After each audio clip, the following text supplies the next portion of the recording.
Okay.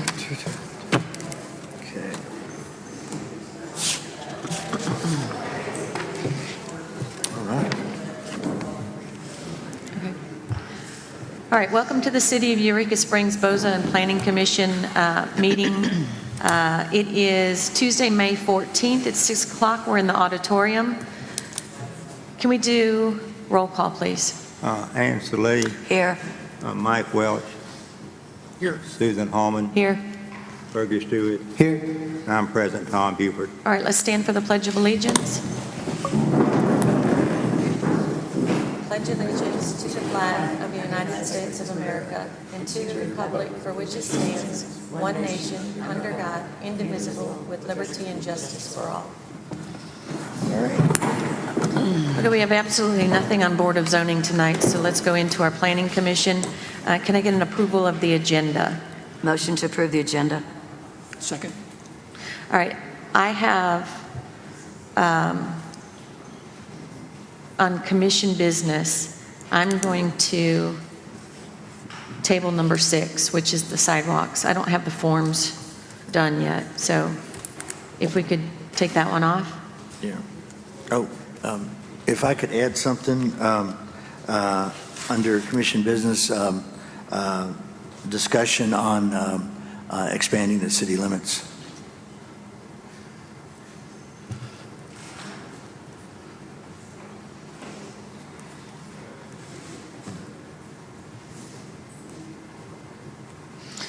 Okay, so we've got number 6 coming off, which was the sidewalk discussion, and then Fergie added the discussion on city limits.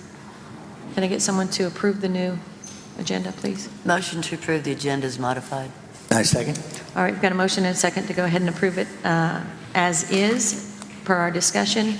All those in favor signify by saying aye. Aye. Any opposed? All right, so let's go into public comments. Do we have anybody else that wants to do public comment for the Planning Commission meeting?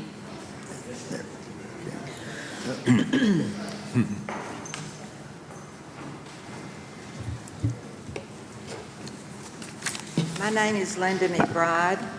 You as planning commissioners play a crucial role in shaping the future of our community.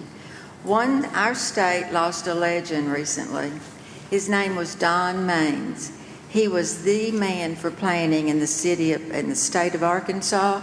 All over this state, he trained other planners. He was a professional. Once on the witness stand, when asked if a planning commission should listen to the views of the neighbors living near a property being rezoned, his answer was epic. He said, yes, the planning commission should consider the views of neighbors as long as those views are based on fact and rationality. It is a fact that a bed and breakfast is usually a private home with a room to rent and breakfast is served. An owner on site to greet their overnight guests, help them get settled in, and be a good host and serve them breakfast. It is a fact in Eureka, many B&Bs have no site owner nor manager on site.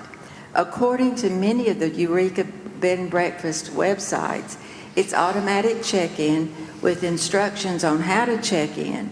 On one B&B website, it gives the location of 2 restaurants nearby to go get breakfast. It is a fact in several CUPs that are granted by the Planning Commission, yet the person receiving that cup for a B&B doesn't use it for a B&B. They change it for a totally different business, and that's on the internet. It is a fact. CUPs, after the owner receives, for say, 1 bedroom or 2 bedrooms, they add on, they change it completely. They don't have the parking for what they now have. They're not even using the B&B like it was given to them.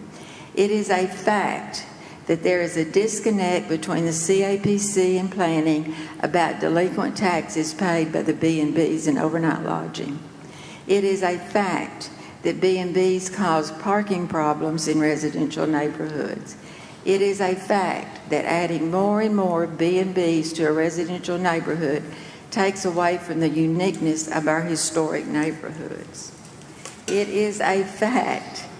The increase in short-term rental properties has played a significant role in the housing market of Eureka Springs. Not only does it affect the price of homes on the market, but it also increases the cost of rent and it increases prices overall. It is a fact because tourists go on vacation to have a good time and party. They may affect the quality of life for permanent residents. It is a fact.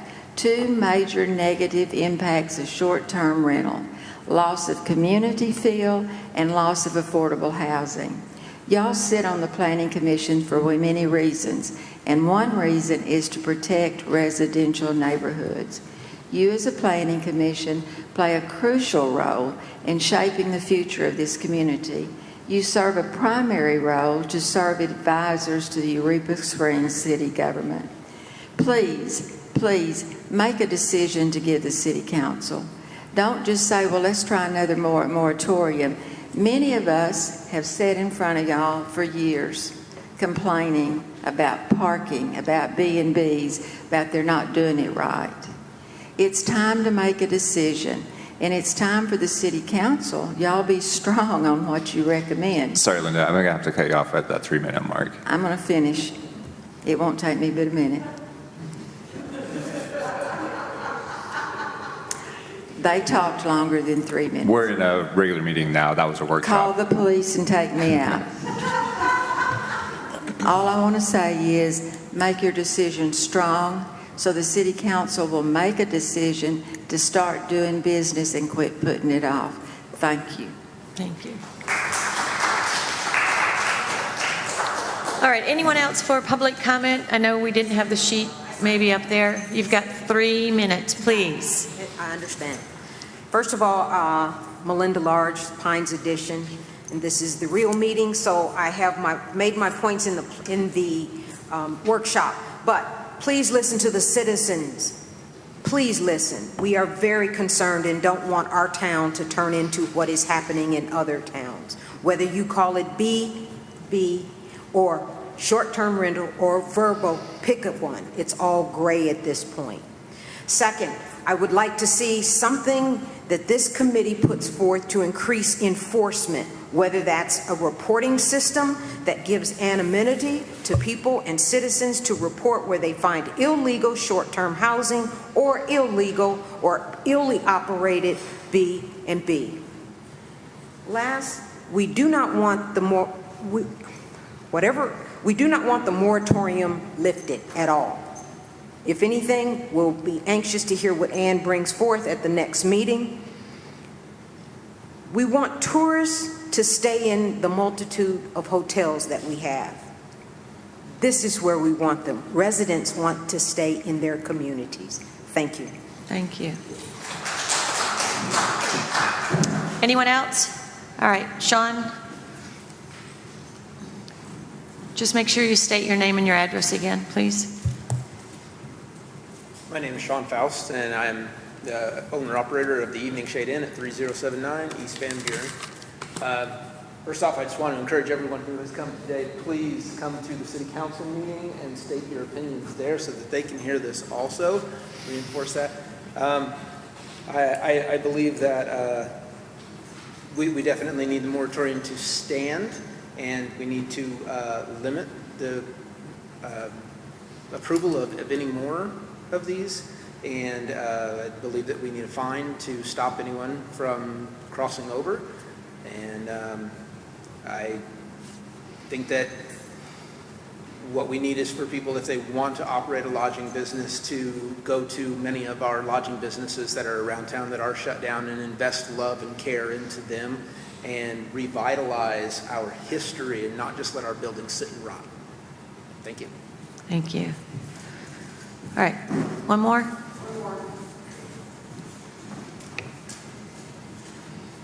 Again, Ramona Capps, 114 Shelton, because what started all this was a survey about the sidewalks. And I worked in concrete and masonry when I was out in the world for 40 years. And so, again, the thing about what kind of goes back to Linda's point about the B&Bs and the toll it takes on the town, and I've talked with Kyle about this, and maybe Ann, I'm not sure, the infrastructure, the toll it takes on the infrastructure. I don't see how we can tax 3,000 people to hold up that infrastructure that is being, you know, encroached upon by all these 1.5 million wonderful people that we have that come to town, and we love them, don't get me wrong. I love some of the tourists, they're great, you know. But at the same time, how can we tax 3,000 residences to support that infrastructure? The CAPC, somewhere there has to be, somebody has to come up off some money somewhere, because that's really where it comes from. Again, I went to school to be a systems analyst and very solution-minded. So to me, it's all about the solutions here. You know, it goes back to what she was saying is the enforcement. But again, I feel that the CAPC or somewhere there has to be some money that has to be coming from somewhere to support that infrastructure, to even come up with another enforcement officer and to support the infrastructure to take care of the sidewalks, because that's really what started this whole conversation for me. Thank you all again so much for everything you do. Thank you. Anybody else for public comment? Okay. Kyle, what do you have? Yes, I have another Postcards. pile here. So I'll start with some emails. Message: since planning will be discussing B&Bs, I'd like to weigh in. Please keep B&Bs out of residential neighborhoods. Thanks, Steve Killebrew, 266 Spring Street. I hope I haven't taken too long to email you, but my husband and I are just residents, and we want our neighborhood to stay residential. We are on a dead-end street, and 2 houses are for sale currently on our street. We are afraid they'll go into overnight rentals or for B&Bs. We are a neighborhood, not a hotel. We don't own a business. We just want to live here. Neighborhoods are important. We walk our dogs and visit with each other. A B&B or overnight rental will ruin all of that. Also, there isn't enough housing as it is. People can't find long-term rentals. I think it is time to stop all the B&Bs and overnight rentals. A friend living in Holiday Island has an overnight rental next door, and she consistently has problems. We don't want more of these, and what we should have should be well regulated. Thank you, Jan, Ramey, and Bruce Merrick, 100 Emporia. Greetings. I am strongly opposed to further permitting of bed and breakfast within Eureka Springs. It is my opinion that bed and breakfast occupancies are one of the reasons that real estate prices are so high. A middle-class family of modest means can hardly afford to purchase a home here. B&Bs also increase traffic and parking problems. There are more than enough hotels to satisfy the needs of visiting tourists. Please respect the needs of your residential full-time constituents in this matter. Regards, Rita Wessel, 17 Pivot Rock Road.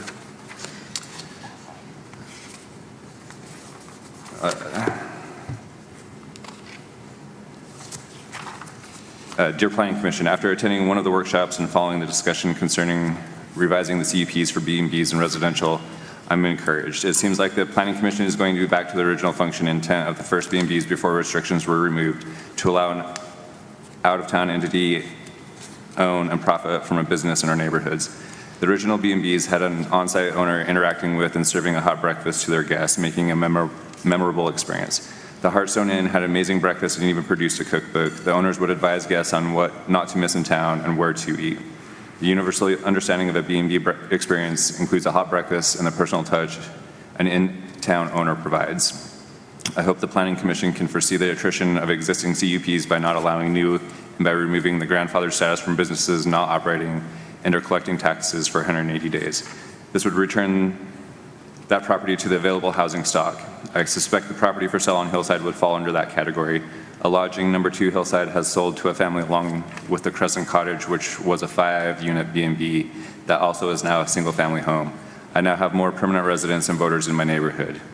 It seems that if all this information on these CUPs could be placed on and used on a data tracking side to make it easier to monitor for them for planning, HDC, and building inspector and CAPC, if all these departments had ready access to this information, they could all be on the same time and money saving page. Thank you for your hard work on revising the CUP rules and your service to our city. Sincerely, Gwen Bennett, 11 Hillside.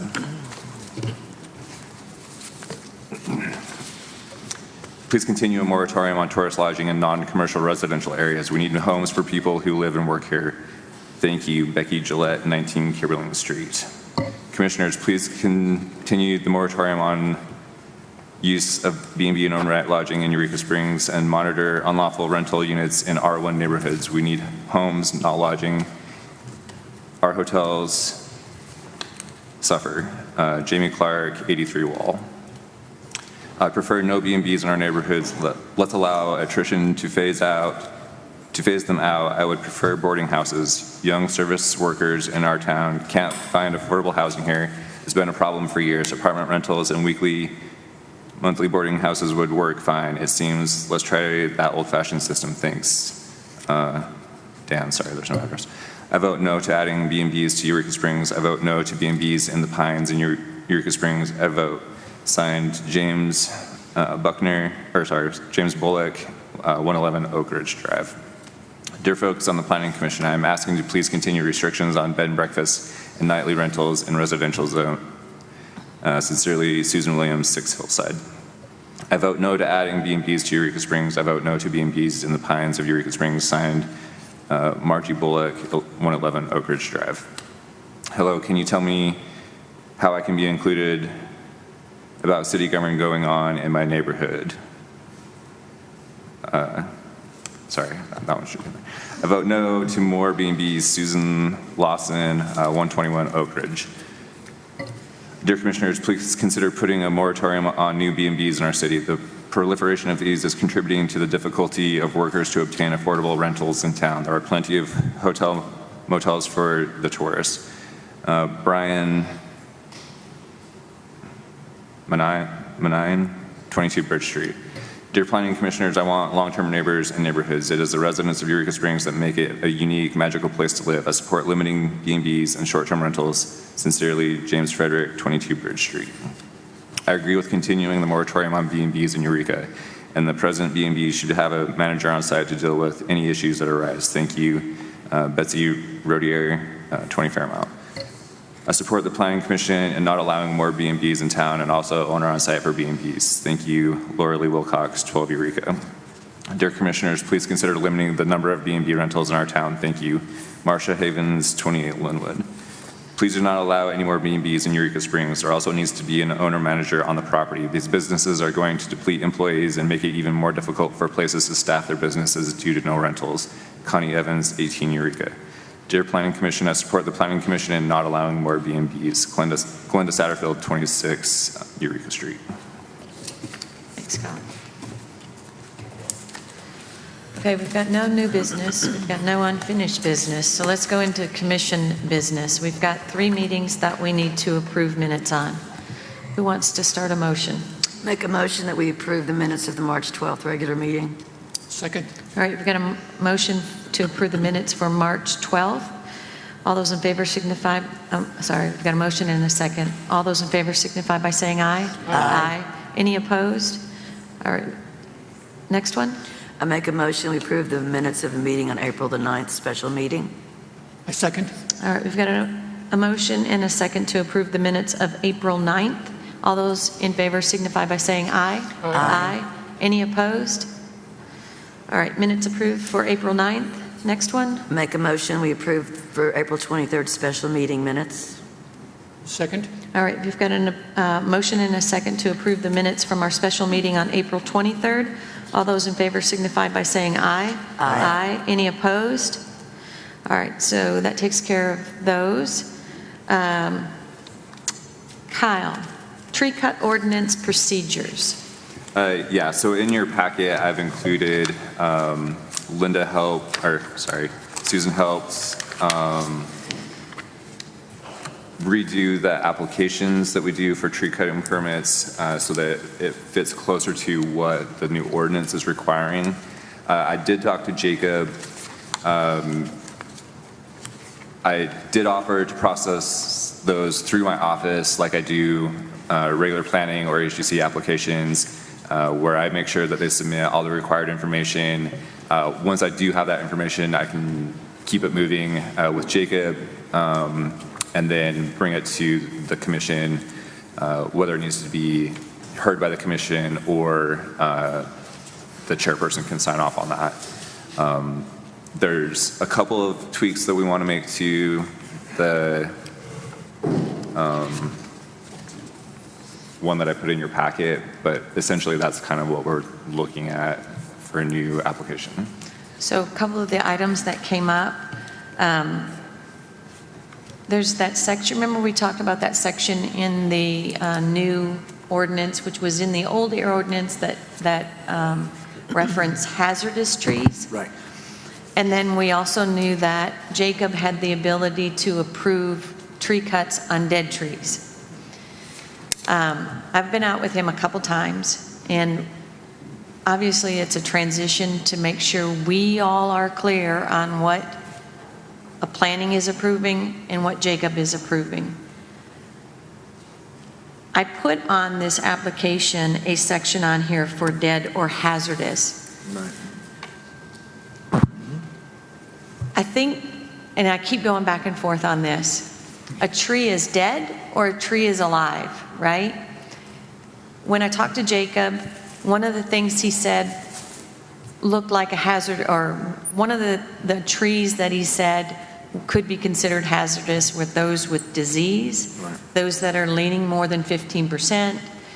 And then what I thought the original text in that ordinance meant was if, a tornado came through, then would the building enforcement go out and the chair could go out and say, these trees all need to be taken care of because obviously they're hazardous, they're on lines, they're on buildings, and they could fall. I guess what I'm asking is, do you all think that there should be a section for dead or hazardous, or do you think we should only have living and dead?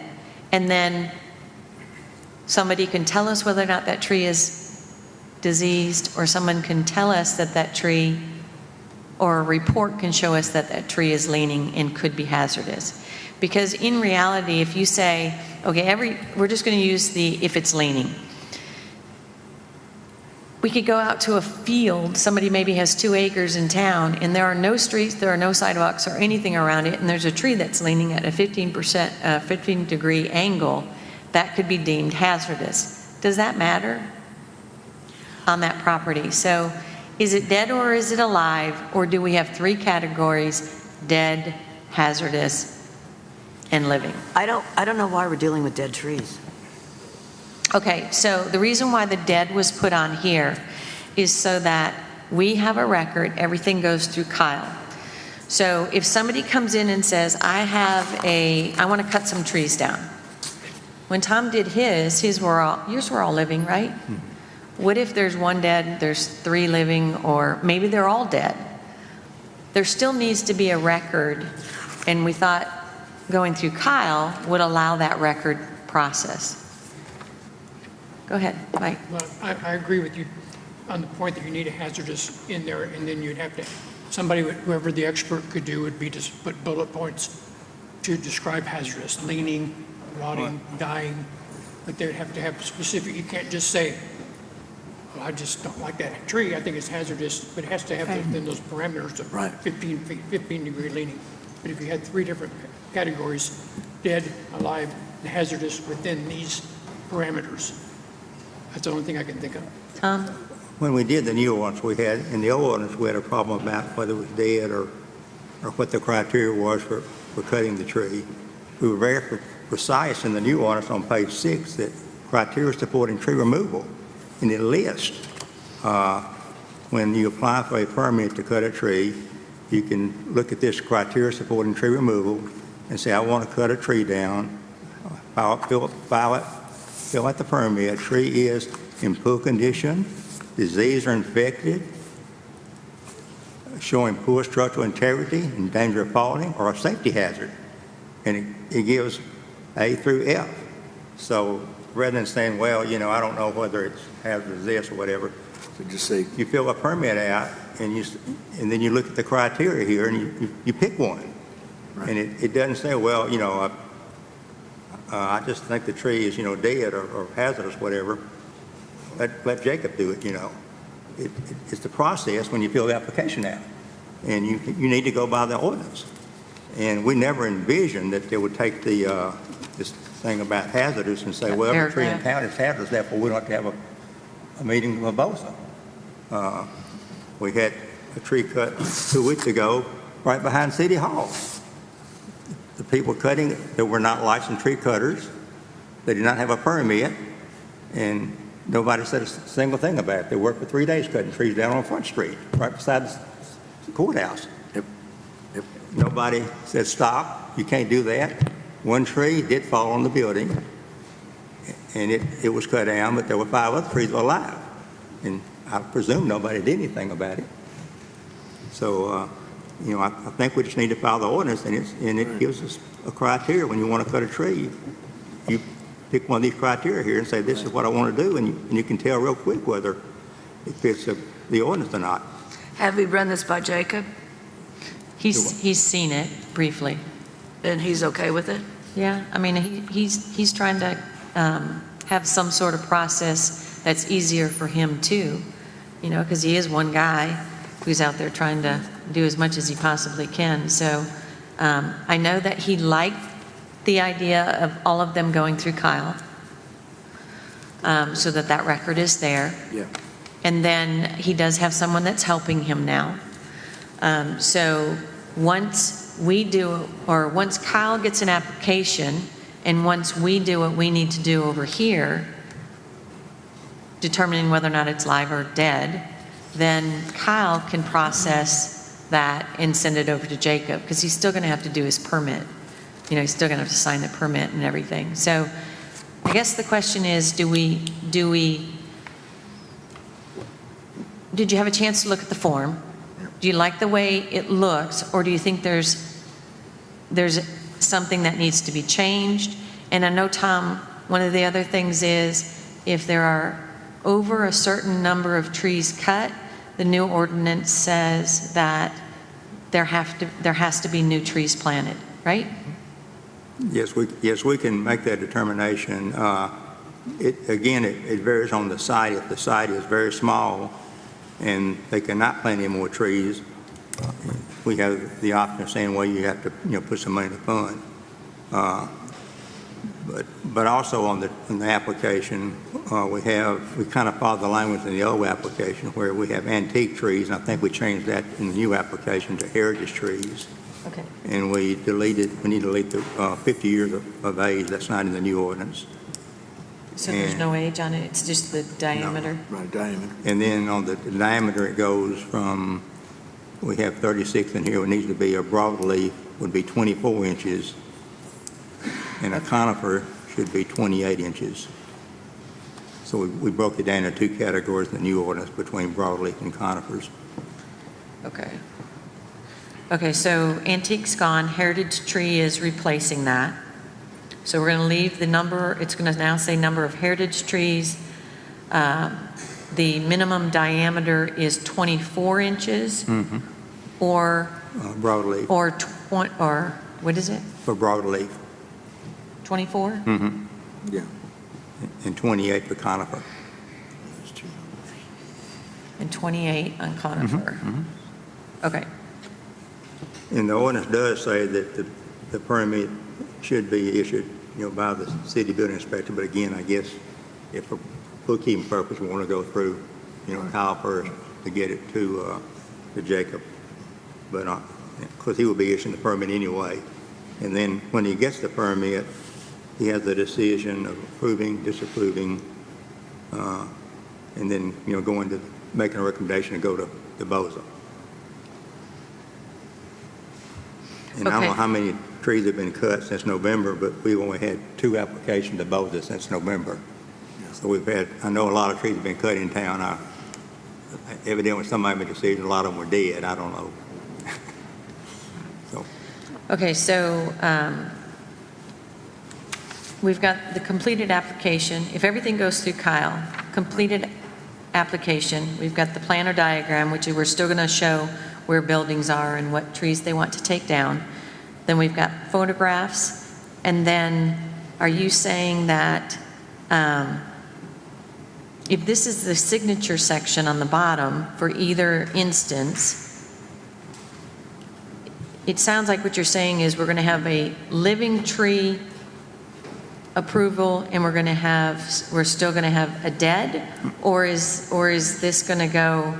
Is this just going to go to Kyle or to Jacob if it's dead? If it's dead, you still have to have an application, but if it's dead, it does not come to BOSA. So as long as they're indicating on the top here how many are living and how many are dead?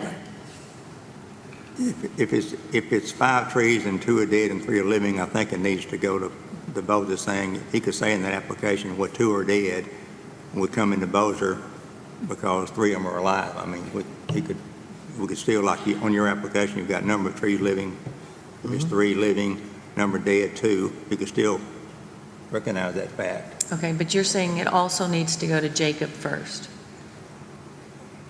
Well, Jacob issues a permit. Right. Under the ordinance now. But now we're If saying- bookkeeping wise, we want to go to Kyle to keep before it goes to Jacob, but Jacob would be the one issuing the permit, which I think is Okay, what would we're still saying. happen Yeah, though, yeah, right? correct, yeah. And then Kyle, you're collecting, you would be facilitating the fee collection, correct?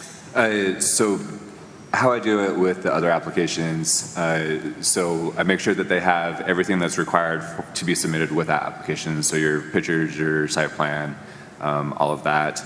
Once we have that finalized, I then send them to the finance to pay that, and then we can process it. Is that like the front desk? Yeah. Front desk. Okay, Yeah, so they can do it at the front desk? That's a good word, front desk. Okay. The bookkeeping. Bookkeeping, yeah. Okay, so, But I think this new form is a move in the right direction. okay, so if everything goes through Kyle, anybody who wants to cut a tree down, doesn't matter if it's dead, live, hazardous, whatever we think it is, it's going to go through Kyle. Then they're going to indicate how many are living, how many are dead. They're going to provide the information that they are required with pictures and address and all of that. They're going to sign it. And then we're going to have our public hearing. So do we need the report of dead tree or hazardous on the bottom of this form? Or are we required to have Jacob's signature on any of them?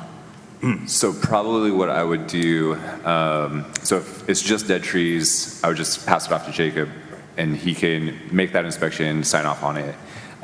If it's something that needs to come here, I would probably still go to him first, get a report from him, and then bring it Just as a to- recommendation? Yeah. Okay, but he's not giving the final authority to cut until we've signed. Right. Yeah. Okay. Permit won't be issued until we sign, yeah. So really, we should probably take the hazardous off, right? Do you think? I mean, what do you guys think? I think take the dead trees off. Just let Jacob make that We still call. have to have a permit for a dead tree, just for the record. He wants an Yeah. application, a record of the Yeah, application. but we didn't, I don't mind the application, but I don't remember in the past ordinance, we didn't charge for people taking dead trees down. No, that's true, but if Kyle gets the application and they say they've got 2 dead trees, then he would just pass that on to Jacob. And if there is a fee, it would be, right? And if there wasn't, so, and maybe we can clean this up here where it says tree removal permit processing fee. Maybe it's $40 for living trees and we put in here 0 for dead. No, I think they still pay $40 for a dead tree too. Is it still dead? I thought we, Well, I was looking back the other day and it says, application fee of $40 shall be submitted to the city bill inspector who shall visit and inspect the site prior to taking any action. So I think we still collect, are you still collecting $40 for a dead tree application? I mean, that makes sense to me. I don't think I've had any dead tree applications yet. okay, so we'll, We have to have some with that trees cut out all over town. It has to be done on a permit. Yeah, so that's working this application process out. The ordinance passed in November. This is May. Yeah. And that tree's cut for months now. Does it mean there's no application, no permit issued for all those trees? I don't know, actually. Kyle hasn't had anything yeah, to him. Yeah, it hasn't come to Well, me. So- Yeah. He's not following the ordinance. And on the $40, are we collecting, we're not collecting the $40 in? The applications I've had, yes, we've. Okay, now we're breaking down into $40 for the city building inspector, and then we get $10 for His a inspection, special right? fund. Have we set that up yet? Sorry. We were collecting $40, and $30 went to one way and $10 went another way. Yeah, I have talked to finance, and they do have that set up, Okay, yes. that's set up, Yeah. okay, good. Okay, yeah. But, you know, when we talk about keeping a record of the dead trees, it does say that all, in section 5.5612, record of applications, the city building inspector shall maintain a record of all applications for tree removal permits. And so, by street address and legal description. And that way, each application that is submitted shall be cross-referenced against this record, so any prior tree removal or destruction shall be noted in the current application. So you can't come in, you know, and say, I cut this tree down, and I want to cut some more down, more down. So it should be a record of all the trees that are cut, whether they're living or dead, so we can. Yeah, that makes sense to me. So basically, this permit, this application is to make the process go smoother. Is that the intent? Yeah, I think that's the intent. Kind of to take some of that pressure off of Jacob, making sure that they have everything that they need. So I'll start the application process, make sure it's all finalized, and then I can give him the information of whether or not he needs to go out and check it, if we need it back to bring it here. But yeah, I think it'll make it a little bit easier for. I think he gets phone calls. Pardon me? I think he gets phone calls too. Hey, I've got a tree I need to have cut down, you know? And Well, we know that happens. Right. So is this a motion that we accept this application? Well, does it look the way you want it to look? And I think the only question right now that I have is, do we need the hazardous on there? I think we need the dead on there, but do we need the hazardous on there? I would say yes, just so that we're tracking everything. I agree with that, Kyle. I agree. So do you want to leave it in that section where it is right now? I think that's fine. I think one thing that would be helpful is including that criteria chart with the application so that they can look at it and See what know, qualifies? yeah, what That they're allowed to A, B, do. C, and D, F. What he's talking about, yeah. Okay, as far as signatures go, I'm not signing for dead trees. Whoever sits in this chair is not signing for dead trees. So do we need 3 separate sections for dead, living, and hazardous? So I think hazardous, threatening life, property, safety, I think Jacob can make that call, but still process the application the same I way mean, as you would I a don't tree, think Jacob can make, I don't think Jacob can make that call. You mean he can say, hey, yeah, it's a hazardous tree, I'm going to allow you to go ahead and cut it? I mean, according to what Tom just said, and I understand where and this is where it's been kind of like, I can see one point and I can see the next point. But according to what Tom is reading right now, if that criteria is there for a hazardous tree, he can make a recommendation, but it still has to come here because it's still a living tree. It could die in 5 years, die in 10 years, or it could fall in 1 year, or it could fall in 2 days. I think the intention behind labeling it as hazardous was so that he could act quickly rather than Yeah. Yeah. bring it to the once a month. Yeah. The case in point, a storm coming through, and then Well, we've but got. he's not using it that way. Well, I'm not I saying, mean, I these just, trees, yeah, the yeah, I trees were understand. cut on Front Street. I'm sure you're going to say they were hazardous. Yeah. One of them fell in the building 6 months ago. I The guy understand. lives in Wyoming, he comes to town, Yeah. and he starts cutting trees down. I mean, it wasn't a problem for 6 months when he was living in Wyoming, but he comes to town and says, oh, I guess it's hazardous, because it didn't come to Boza. Well, Cut 6 point live trees of down. order here, I think we should stick with this application. As far as hazardous goes, if I were chair, I wouldn't want to be put in that position, because if I'm unavailable or something and something should happen, I don't want to be liable. Yeah, well, and we're going back to that paragraph that I brought up several meetings ago. That's what it says.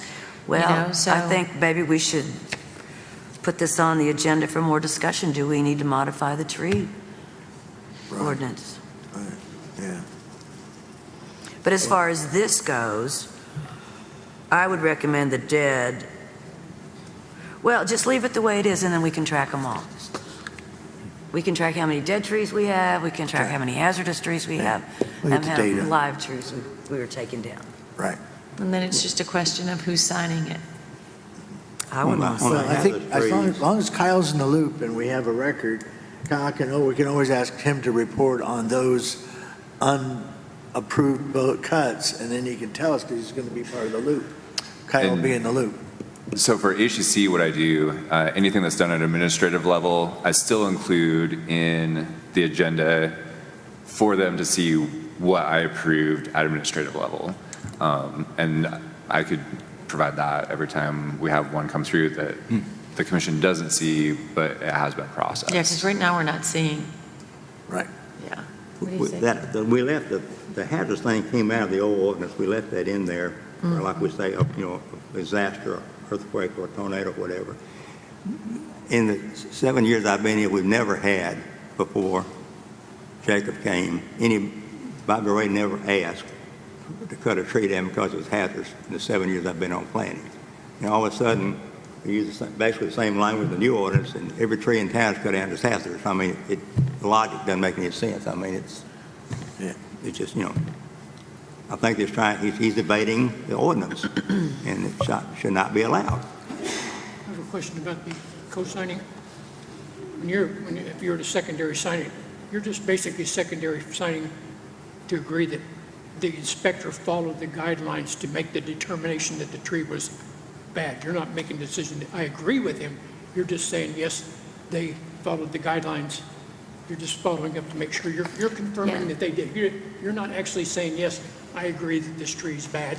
I'm just agreeing that what he said within his authority, he followed the rules, and I'm approving that. Right. So I did go to one with him and looked at some trees, and there were dead trees, and there were what he said were diseased trees.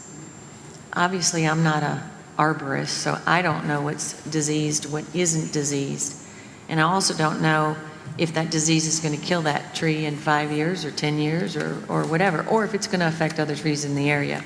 So yes, when I did go for that meeting with him, I said, I put the comments condition of the tree in that when I signed, I think it was a permit that I signed, and said, this tree was, cut for disease or whatever as per. His Yeah. determination. Mhm, That's yeah. what I'm saying. That way Yeah. you're covered as far as I know. Right. You're not making a determination. You're just approving that he has the qualifications for Right. it, has the authority to do this. Right. No. But I don't think but again, that's what brought up this whole, should we streamline this? Because there's one process going on over here, there's another one going over here. And, and like Tom said, we're saying, how many trees have really been cut? There's been a lot of trees cut in the area, but who's given that permission to cut? If it falls to planning to make that decision and have, these tree cuts during our meetings, then, I like the process of being able to have Kyle be the gatekeeper on the applications, because then it's public record. We're going to know how many have been submitted and what was the outcome on each one of them. So maybe I'll make the changes on this form, or Kyle, you can make the changes on this form based on the 2 or 3 items that we've already talked about, and then we can come back again at our next meeting but just kind of Well, in your think it through. case, in your case where you had, 3 trees and one or two maybe diseased, you would, ideally, the building inspector would come by and say, okay, I think the trees are diseased. And he would put down that, application. He would come to us. And then And then we say, well, maybe it's not diseased. Then we have the right to hire an arborist to say, well, Right. it's diseased or not, if it's a big enough deal. But for him just to, make the decision, he's not following the ordinance. Right. Yeah, part of it. So again, kind of going back to my original, it was, is it dead? Is it clearly dead? Or is it a tree that needs to be cut, and then the determination is made as to whether or not it's diseased, it's leaning, Well, all I of think that. we have to remember that when we deny tree cuts, their only option, Well, they have two options. They can wait a year to come back to us, or they can take us to court. Yeah. And I don't know that there's one person sitting at these tables that is an arborist or is Exactly. qualified to tell when a tree is dead, maybe hazardous if it's going over this way. I think we just need to be very careful with this. I'm okay with the form as it is, but I just caution us on these things. Yeah. Yeah, because I honestly, I mean, I don't feel comfortable going out every time and signing off because I don't know what a disease is. You know, I mean, you shouldn't have to. Like I say, if the ordinance is violated, it comes to us, and then, Yeah, all we're you know, doing is you know, doing he enforcement. has evidence that it's disease, presents to us. If we agree, fine. If we don't, Yeah. we get an officer to get involved. Right. so you're leaning towards everything's dead or it's alive. Yeah. Yeah. Like I say, I mean, the hazardous thing was not used in 7 years in the old Right. ordinance. And all of a sudden now, every tree in town is hazardous. I mean, you know, it doesn't make any sense. Well, I think that's something that Jacob has to Right. respond to. That's right. I mean, if I need to make a motion that we approve the form, I make a motion, we approve the form. I second.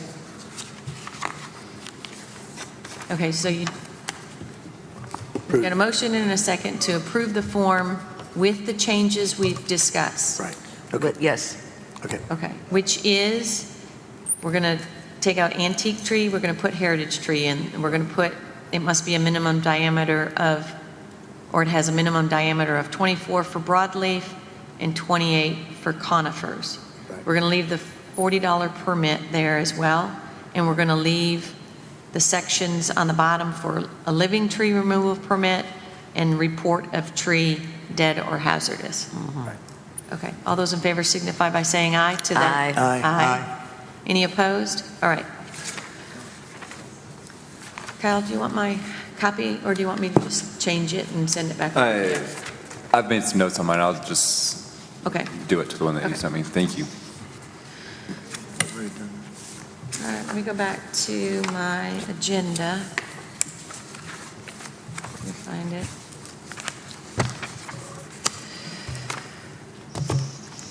There it is. All right, Ann, number Okay. 5. so I met with Kyle and Ida was gracious enough, this is a draft of the, not what we discussed tonight, but we have discussed the last two meetings. It is an ordinance amending Title 1408 of the Eureka Springs Municipal Code regarding zoning districts. Whereas the Planning Commission of the City of Eureka Springs, Arkansas has made a comprehensive study and review of Title 14 of the Municipal Code, and whereas in the opinion of the Planning Commission, certain changes should be made to the Municipal Code. Now therefore be it hereby ordained by the City Council of the City of Eureka Springs, Section 1, ESMC 14.08.05K, a legal nonconforming BOB shall be required to pay taxes on their business activities. Section 2, a conditional use permit, we will add this, prior to any continuance of a CUP or a legal nonconforming property, documentation shall be required from the CAPC that all tax payments from the current property owner are paid and up to date. Section 3, revocation of a conditional use permit shall add the following language. The city may revoke a conditional use permit for violation of any condition of the permit, including non-payment of CAPC taxes for 180 days. Section 4, this is adding a definition of a unit as it pertains to tourist lodging and bed and breakfast. Shall be defined as one bedroom which sleeps 2 people. Besides the entrance to the room in the house, a bedroom must also contain at least one method of egress. Now, what pretty much we've done here is this includes not only bed and breakfast, this also includes tourist lodgings. Okay, so what I'll present at the next meeting will only be about the moratorium on the bed and breakfast. The owner manager and what we're going to do as far as continuing, not continuing on that. This applies to everybody. Okay, so these were changes that were lacking We're lacking. in the current ordinance In the as it current relates to ordinance. Yes. taxes, revocations, and the definition of a unit. Yes. Can you explain I understand all of them except for, what was the basis behind section 1, the first one? A legal non-conforming B&B shall be required to pay taxes on their business activities. What was Because the? it's not really outlined in code. Right. This is part of the problem. If we go to court, you can speculate that I assumed it meant this. This is to shore up the code. There's no getting by it. And then Ida has also come up, which I think is brilliant. This is what I think, Kyle, she's going to do when the business license application. Do we have that? Yeah, it's Yeah. in the, so the second one that I put in, Yeah. it's about halfway through the residential lodging It's a acknowledgement. residential lodging acknowledgement. And it asks if you have an owner or manager living on site, and you have to list the name of the manager. It asks if you have a CAPC tax permit. It asks if the property is up to date on taxes. It asks if you know the date of your last fire inspection. And do you have a sign permit for your current sign? By signing below, you acknowledge a bed and breakfast requires an owner or manager on site. A bed and breakfast are required to serve breakfast. All residential lodgings must continuously operate.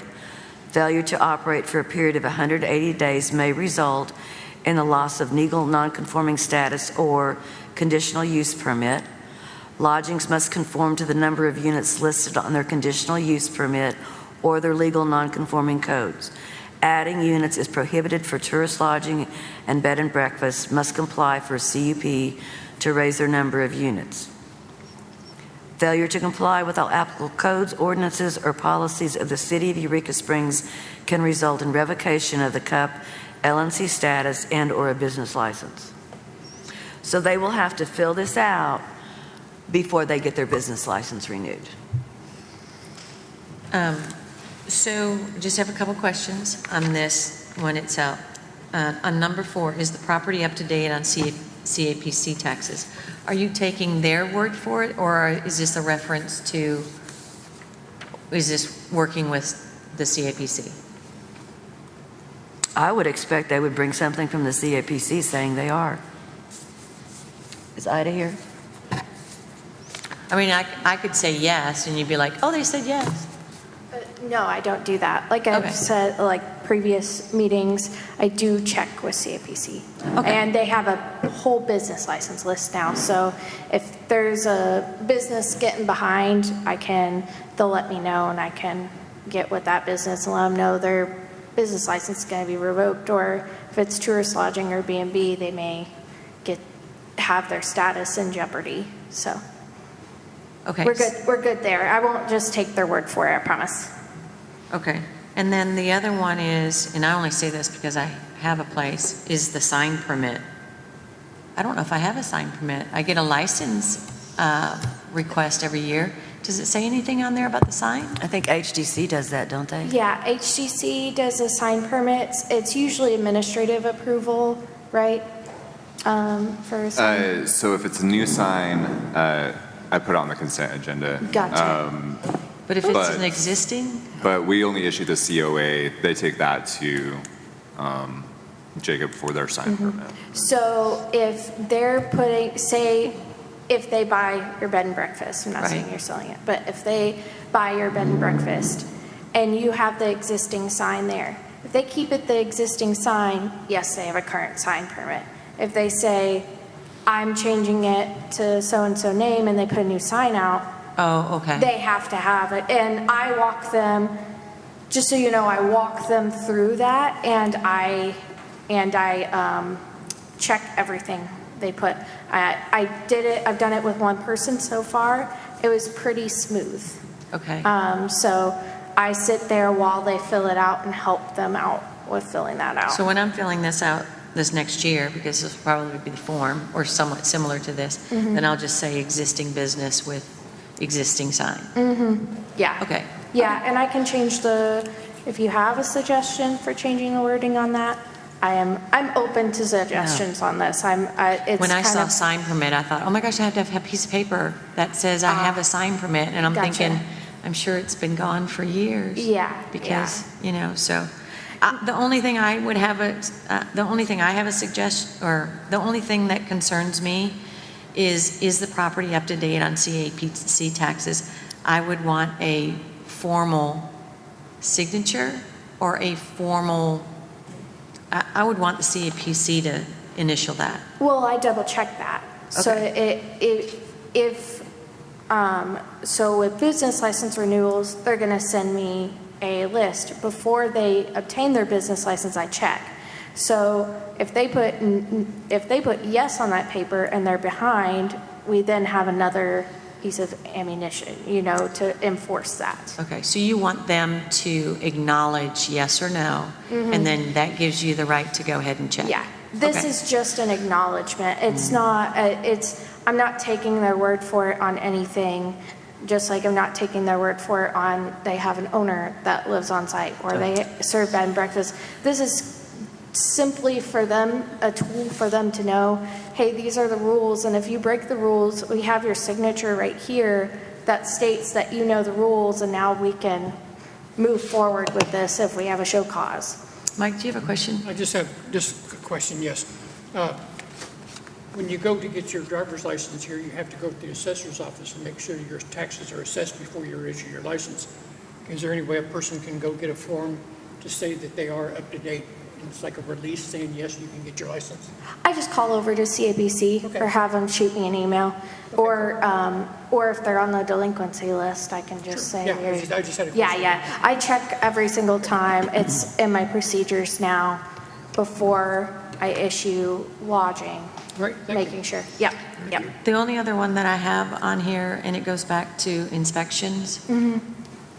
I think there should be at least a thing on here that they acknowledge that they are subject to code inspection. And then that way, if they've acknowledged that they have a manager on site, that they will acknowledge that manager is responsible for being there when there is a inspection done. And I only say that because I know there are property owners that live out of town, and maybe somebody might fudge and say, oh, no, that's my manager.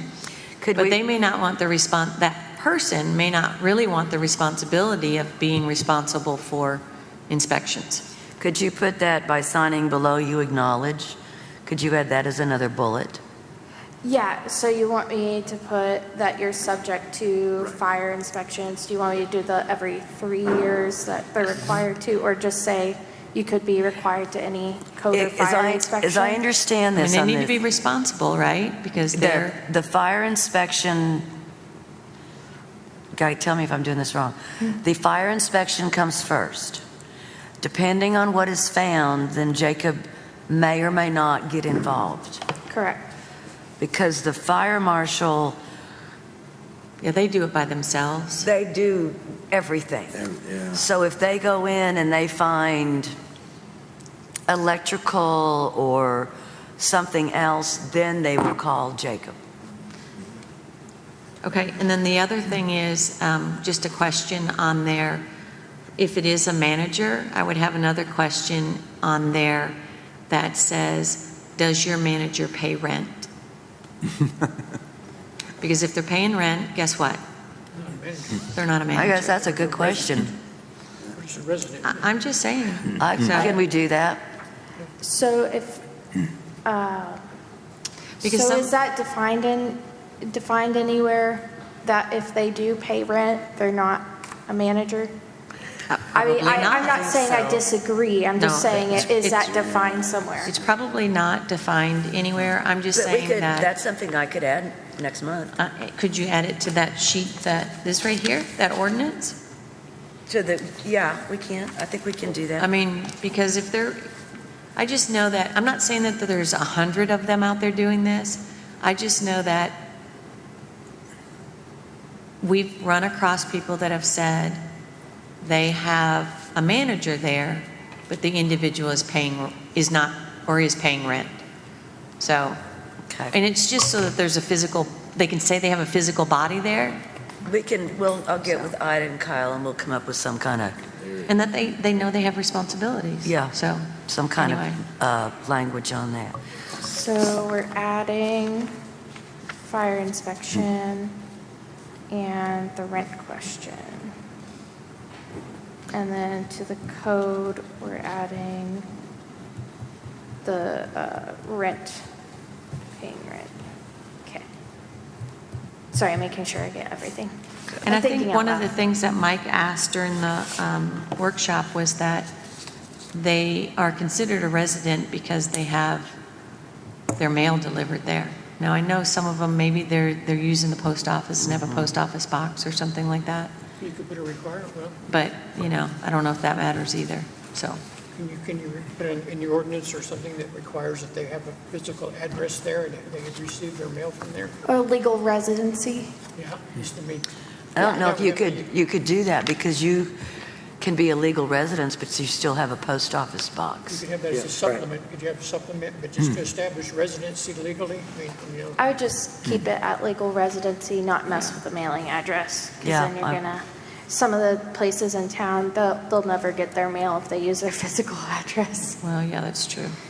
So those are the only things I have that, I would just try to tighten up the manager idea a little bit more. even just kind of discourage it. I mean, And they need to understand that, maybe in that, where they're responsible for inspections, that the city has the right to request that within 24 hours. I don't know. I mean, Well, I think the city has the right to do that anyway. I mean, I would hope that if the fire marshal went in somewhere and saw something that was so unsafe, that they he would could come. immediately call Jacob and say, hey, you need to look at this. Right. I mean, we've now had 2 multifamilies that have burned. I hope that we're paying attention. yeah. Well, isn't he going to start trying to check our short-term and long-term rental at least once a year now? He's trying, but I think he's, it kind of goes back to our conversation that everybody was saying that one person can't do Yeah. it all. So, I think he needs, I guess the point being, Some help, if he but- does that on short and long term, why should he not, do this also? Right. Yeah. so, anyway, those are just my things. Does anybody else have any other stuff that, And I'll have the rest of it at the next meeting. Okay. okay? Great. Perfect, thanks, Ann. Thanks, Kyle and Ida, too. Okay, code book updates, woo! Ida. Got it? Okay, so tell us what's in the book that's new. Can I start with 2 things? Yeah. So I went to the National Planning Conference last week. Amazing, inspiring. They put out a report every year. It's called the Trends Report. So I have included the 2024 Trends Report that they put out for this year. It talks about things that are trending in city planning, issues that communities are facing. It breaks it down into 3 different things that are very important that are happening, things that we kind of want to keep our eye on in the future. And so there's a lot of really good information there I think will be helpful as we move forward. The other thing that I've included in here, the vision plan for Eureka Springs, which was adopted by ordinance November 12th, 1997. In every single session that I went to, they said, reference your city plan, and this is what Eureka Springs has adopted for their city plan. And so I've included it in this, hopefully that we can reference it more as we move forward. It seems like it might be a little bit outdated, but I've gone through it. A lot of those things are still relevant to some of the issues that Eureka Springs is facing. I know that they've discussed getting a new master plan, but it seems to fall back to these same things that are already in the vision plan. So I have those 2 documents for you to reference while we move forward with our new planning book. So I invited Ida to come explain how the planning book, or the code book works. So this is my baby, so be gentle with me. So if you go to the the very first page, before the introduction and contents, it says, it'll sell you the ordinance number that it follows through. So my deadline was August for this supplement. We're actually about to have another supplement come out hopefully this month or next month, but I will be bringing, basically what I'll do is I'm going to be bringing the pages once we update it to the planning meeting. I'll ask you guys, or Kyle will ask you guys, every time there's an update, bring this book with you. That way I can replace the pages. If you flip over to the code comparative table, it is the second to last tab. It'll tell you which ordinances were added in this supplement and what section there. And that's also on the online version. If you go on the online version and you're on the home page, you can see which ordinances aren't in code yet. It'll automatically upload. I email those as they're passed, and they generate it and they put it on there. These These are aren't not in code codified, yet. right? Yeah. Okay, They're I not didn't see codified that. yet. Yeah, so, and then they get moved over and put in this table. So you'll get a new table, which each supplement, and when I replace your pages, I'll replace the front page, which will have what ordinance it's through. So it'll give us a better tracking table for it, better way to follow code, but yeah. So we basically have everything in here, though. It's everything. Yeah, it's the whole code book. Right. You Yeah. guys have the whole, it's Perfect. reformatted a little bit, like the page numbers and things, so that it's a little more navigable. The page numbers actually go by code section. So if you're in 2.60, it'll say 2.60 page 1, 2.60 page 2. That way you're not having to go page 374 and everyone's flipping and everyone's like, what section are we referring to? Right. Yeah. So that, a lot of the issues we were having in the past with the code book have been relieved with this one. Well, and just the fact that we all have the same code book. Right. Nice. Such a wonderful Yeah. thing. So Yeah. Yeah, thank It's a you. wonderful So day. plan Wonderful day. on, you may need to bring this, I know it's heavy and I'm sorry. But you may need to bring this back next meeting. I will let Kyle know if you do, once we get that next supplement in, and I'll bring the pages and just replace them real quick for you. That way we're not sticking pages in the front and being like, we'll do it later, and then we never Yeah, right. do it Doesn't later. happen. Yeah. Thank you, Ida. Thank you. Thank you. Okay, Kyle, we're looking at crypto mining and wind power. Oh, yeah. Yes, so in the packet that I had originally sent out, there's some information there, just to kind of put everything in context. And then Tom informed me that the bill that I had sent out has been modified even since I sent out the packet. So on the 9th, the 2 new codes for crypto mining were submitted to the governor for signature. So those regulations are in here, Senate Bill 78 and Senate Bill 79. But basically, it has changed from local governments were not able to regulate crypto mining in their own communities. These 2 bills open that up for local government to make those decisions on which zones, if we want to do conditional use permits. And so, yeah, it allowed us to regulate that in our own community a little bit more. Well, a lot more, so. Yeah. Does anybody? Oh, question. Oh, go ahead. They talked about in there about industrial parks is one place where the city could put. I guess we have an industrial park here somewhere. So I think the only industrial zoning that we have is up past north of the railroad station still. Oh, is it not zone? Isn't it where the sewer plant is? Or the? Yeah. Oh, okay. So yeah, if we wanted to come up with a new zoning for that or determine what zoning it would be allowed in with a conditional use permit. Yeah, it can fall to us on how planning wants to approach that and present it to council. Yeah, I guess is there even really any place in town somebody put one? I mean, I guess to the point, Well, how concerned we need to worry about this? I mean, Yeah, the dynamic, just know a little bit about it, the industry. I'm a crypto guy too. Oh, nice. Anyway, but the amount of consumption, the noise pollution, as well as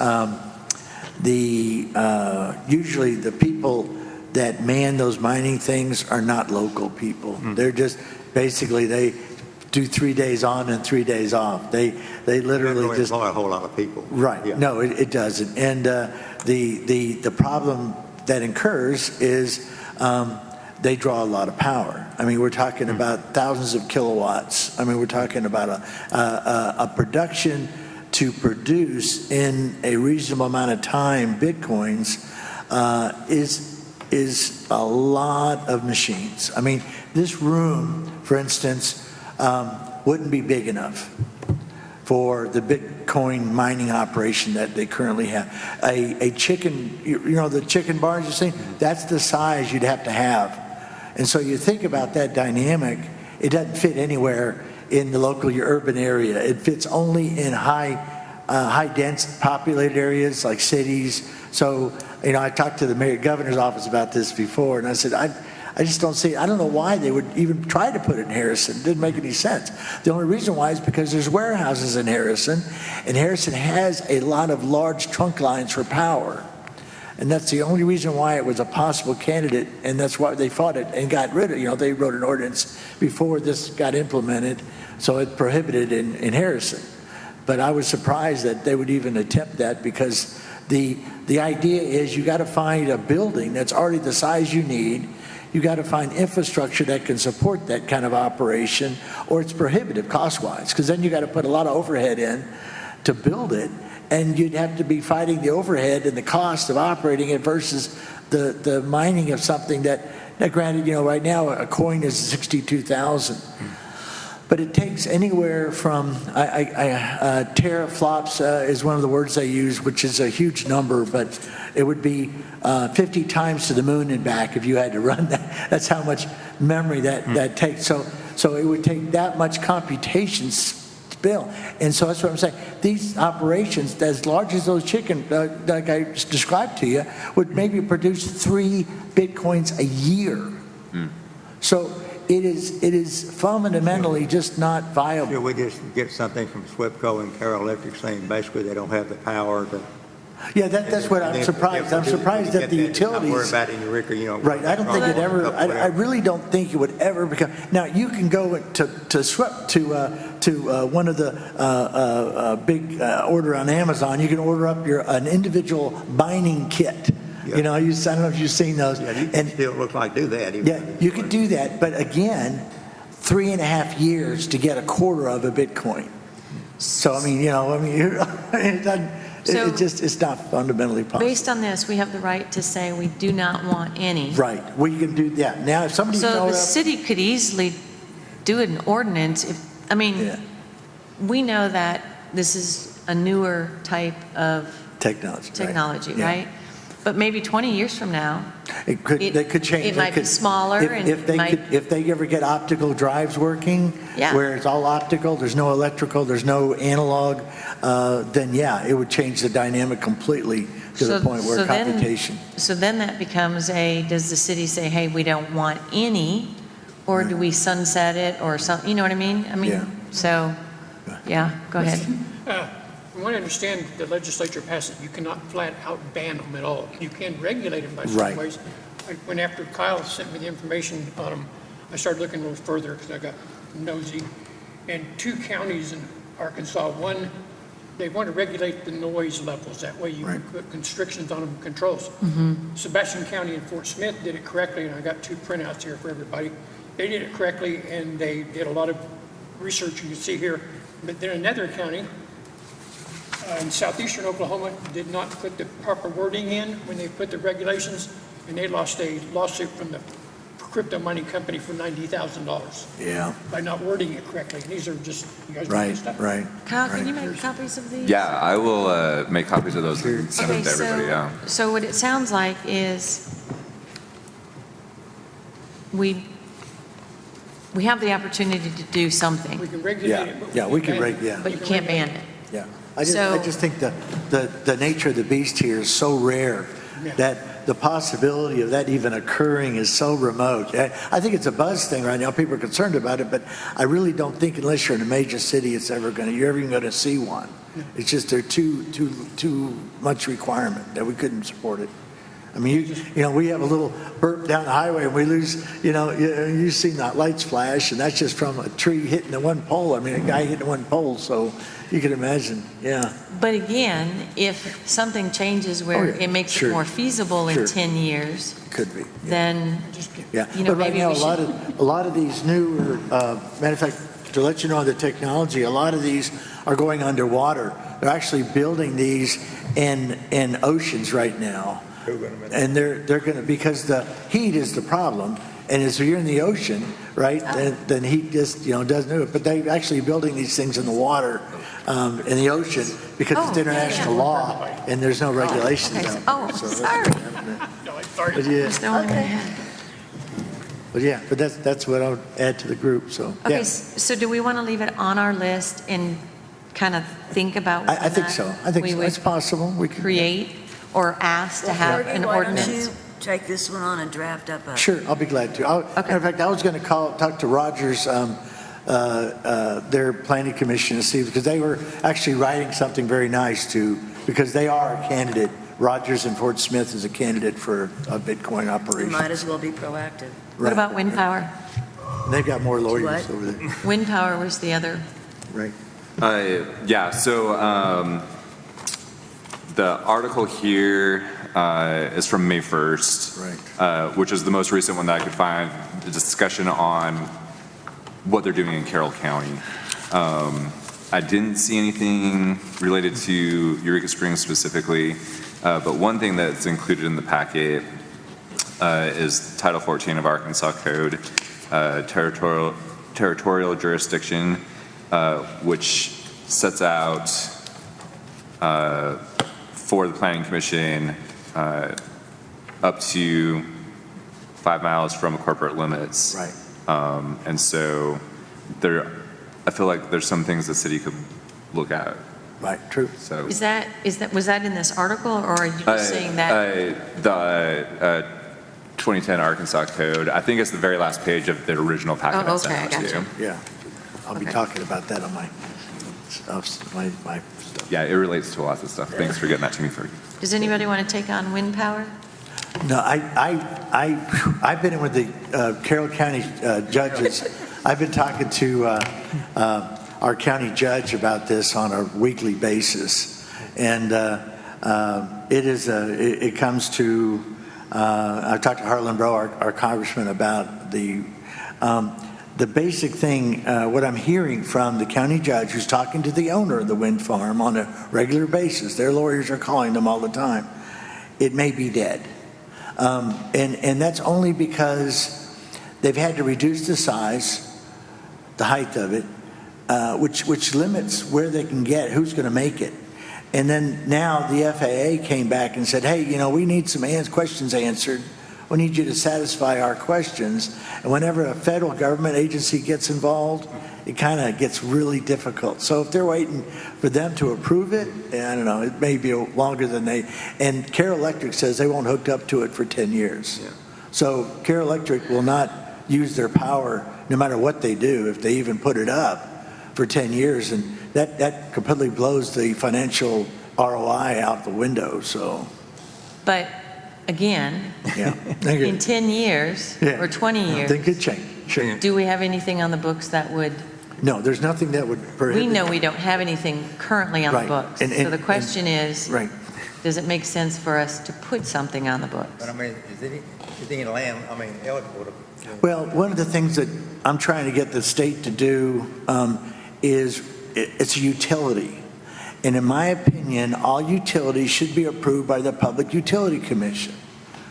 But this wind farm is not approved by the Public Utility Commission, even though it is a utility. It's a power utility. It creates power.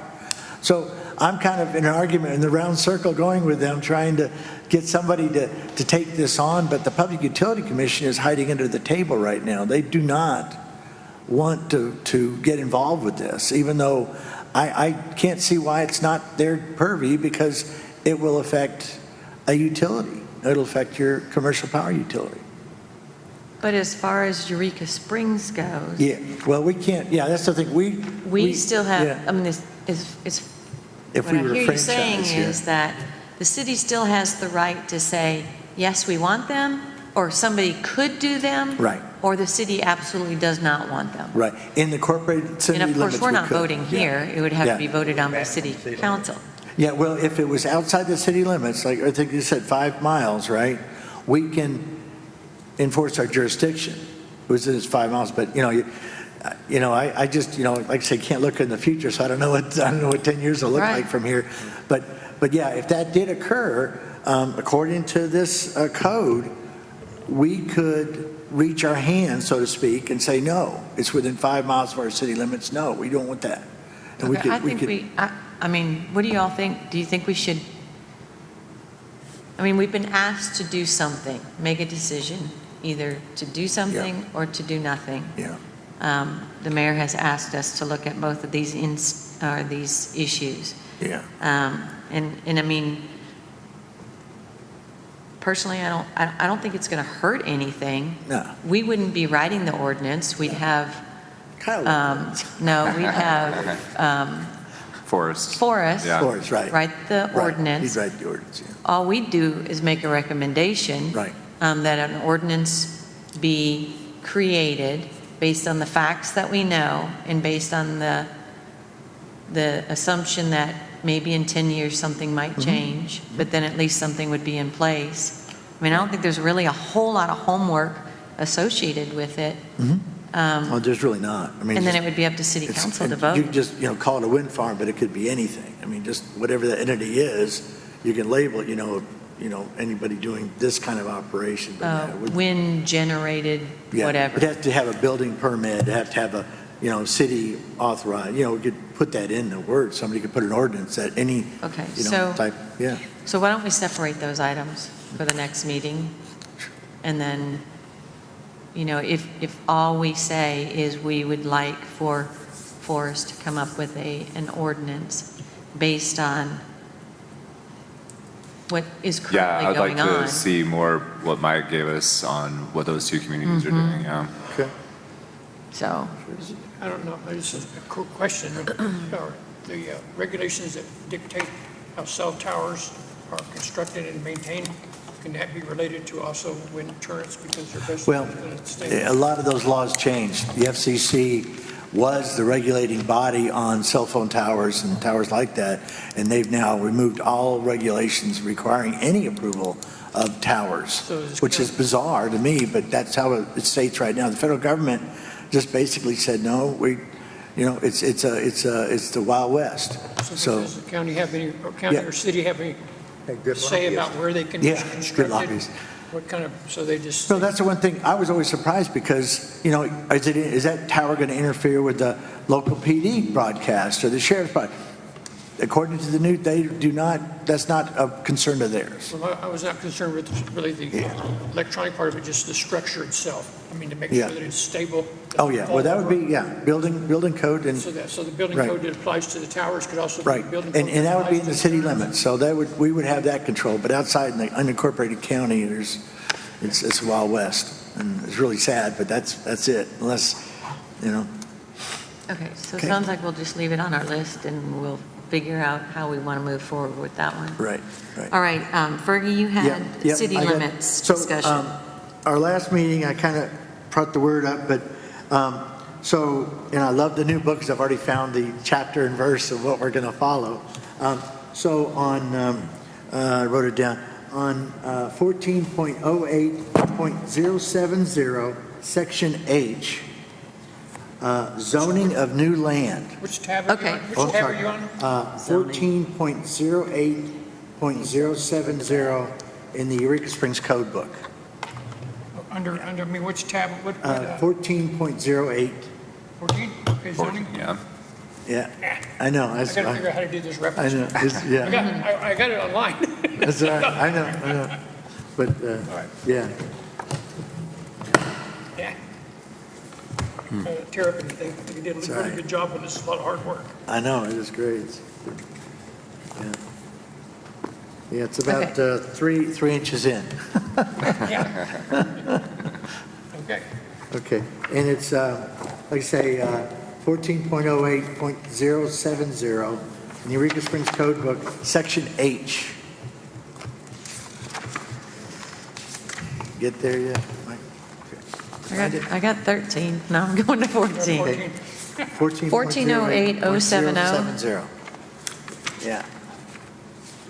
They're still looking for you, go ahead and read it. Okay, so in the definition of zoning of new land, the city council may classify any annexation of land to the city upon recommendation by the planning commission with proper notice and procedures. Otherwise, any annexed land shall be classified as an agricultural district until application for rezoning is made.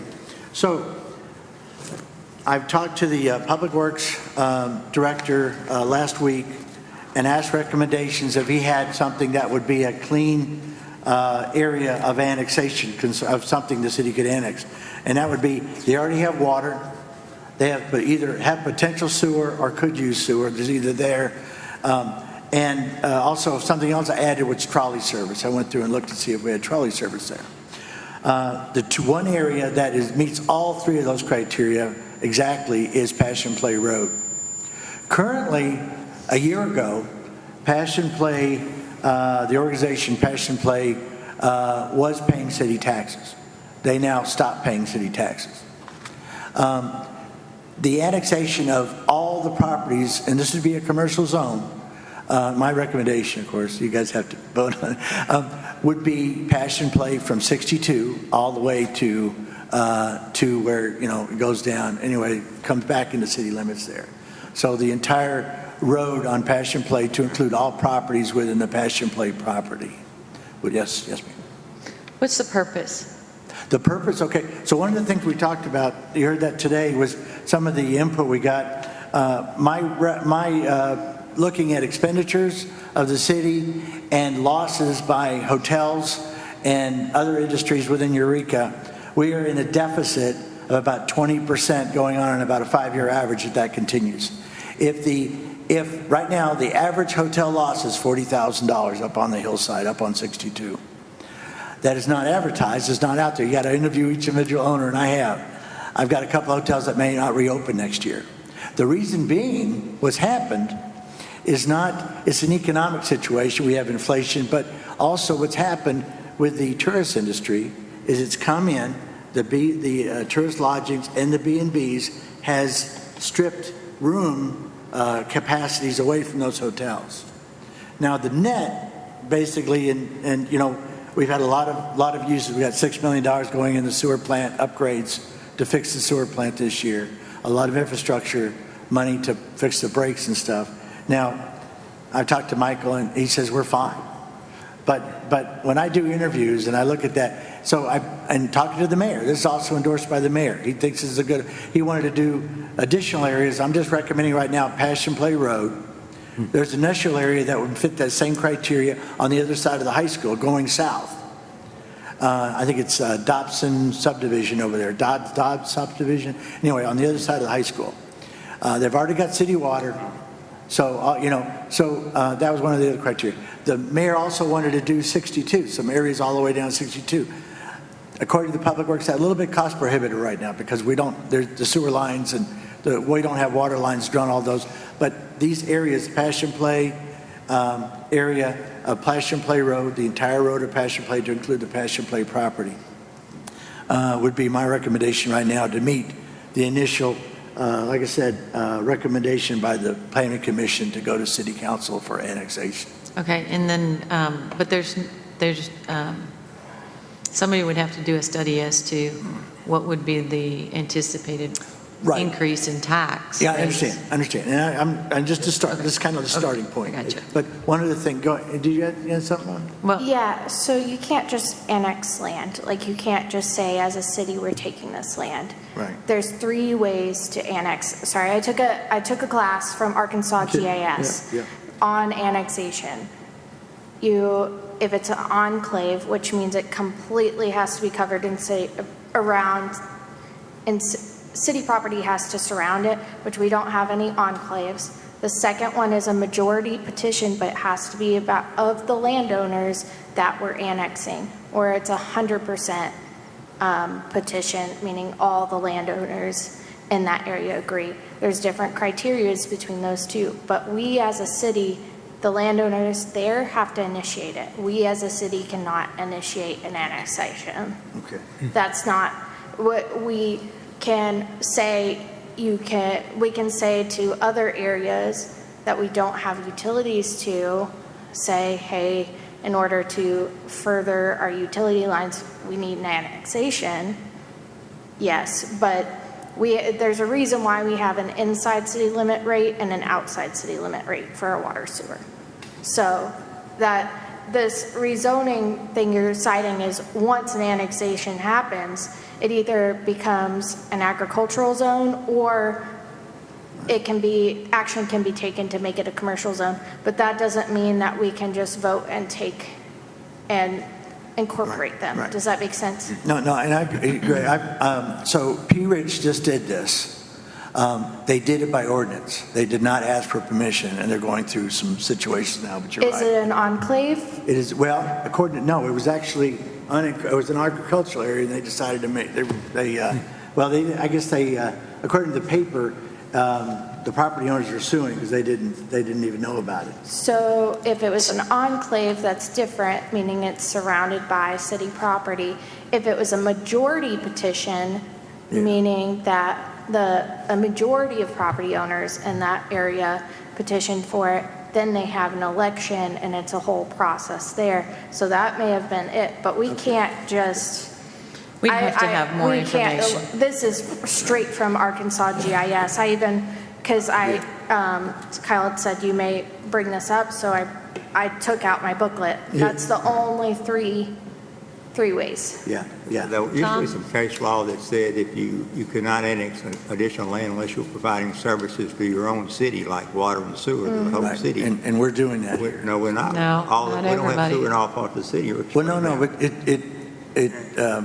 well, I understand the sewer thing, but the water is there. Well, but you have to, it said all public utilities have to be provided by all the residents before you can go out and bring somebody else in the city. That was So right. existing Right. would have to all be brought up to the same level as, That was case law years ago, but Right. it changed that, I don't know. Right. And you know, what's weird is I always tell people, I said, just because you think like the cemetery is inside the city limits, but the thing next door is not. Like the Kettle Campgrounds is outside the city limits. Well, they don't, what was the, oh, because they, so I think, Okay, that's I don't okay. think it's a horrible idea. yeah, no, I mean, this is what the mayor's asking us to recommend to him. So I'm just. So he passing- asked you to bring it to the He asked me table? to bring it to the table. Okay. And that's what I'm doing, is that the city needs to annex more land. Yeah, so I think, I don't think it's a bad idea. Yeah, I think so- it's something that The question we is, just do we- need more info on, Do so. we need to get a petition from the existing in-city on-passion plan? Well, we need to find out what we can and cannot do Yeah. first. Yeah. Several yeah. years ago, when Woody Acre was on planning, we came to a planning meeting.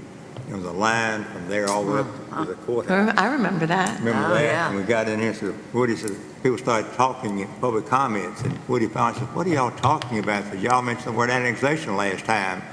About 30 people were sitting there, oh, God, we never have, it went, Yeah. and Woody says, Woody We're not- mentioned and then they all one laughed. land, and everybody got them left. I mean, that was, So one of the things you Yeah. guys were asking about the benefit is that right now, we aren't qualified for a lot of grants because the average mean income of an individual living in Eureka is higher than what we qualify for.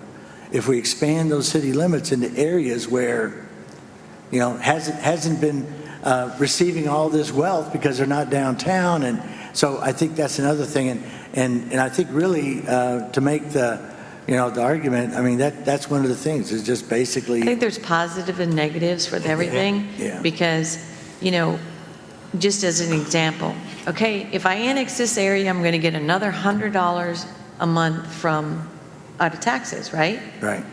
But it's going to cost me $500 a month just to provide services. So that's the Yeah, equation. Right, and that's why I interviewed Public Works, and that's what he said. Right. That's the one area that would not impede, because right now, we've got a lot of people with Well, wells, and they're not using the city land well. across from my subdivision that just sold recently. It's 5 acres. It's inside the city limits. It does not have public sewer. Right. So, I mean, those people that bought that, I'm sure are going to come to us at some point and say, we want to do something, with that Right. land. Right. And it's 5 acres. It's I think, commercial. And, they're going to put their own sewer system in. Yeah. So, I mean, until we can address that, like I say, the case law may have changed, but at one point, Yeah. you couldn't do it unless you're providing services to all your residents already there. Yeah, I think we and just need more information on it. we do. And, Yeah. and our job is not to vote on these things or create the ordinances, it's to make recommendations. So, those questions are going to come up if we say, hey, guess what? We think we need, this is what, well, in this case, this is what the mayor is asking of us. That's right. And is it feasible or isn't it feasible? Right. City council's going to want all of that information.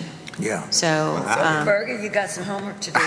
Yeah, I know. I just seemed like like I you said, yeah. I just, like I said, what got me was there's some cities that have done some serious annexation.